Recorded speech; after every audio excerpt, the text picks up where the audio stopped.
Thailand தலைநகர் Bangkok விமான நிலையத்தில் தனது ஆடைகளுக்கு அடியில் 30 அரிய வகை ஆமைகளை ஒட்டி வைத்து கடத்த முயன்ற 19 வயது இளம்பெண்ணை அதிகாரிகள் கைது செய்துள்ளனர். பேங்காக்கின் சுவர்ணபூமி விமான நிலையத்திலிருந்து தைஃபே நகருக்கு செல்லவிருந்த தைவான் நாட்டைச் சேர்ந்த 19 வயதுடைய இளம்பெண் ஒருவரின் அசைவுகள் அதிகாரிகளுக்கு சந்தேகத்தை ஏற்படுத்தின. அவரை சோதனையிட்ட போது அவரது உடலில் ஒட்டு நாடா மூலம் 30 ஆமைகள் கட்டப்பட்டிருந்தது கண்டுபிடிக்கப்பட்டது.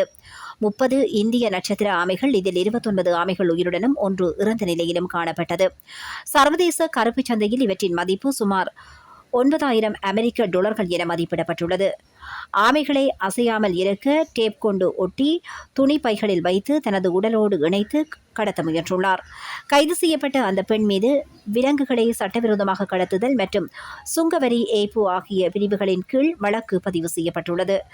இவர் ஏதேனும் பெரிய கடத்தல் கும்பலைச் சேர்ந்தவரா என்பது குறித்து தாய்லாந்து வனவிலங்கு பாதுகாப்புத்துறையினர் தீவிர விசாரணை நடாத்தி வருகின்றனர். தற்போது மீட்கப்பட்ட ஆமைகள் வனவிலங்கு அதிகாரிகளிடம் ஒப்படைக்கப்பட்டு பராமரிக்கப்பட்டு வருகின்றன. ஆசியாவில் வனவிலங்கு கடத்தல்காரர்களின் முக்கிய மையமாக தாய்லாந்து விளங்குவது குறிப்பிடத்தக்கதாகும்.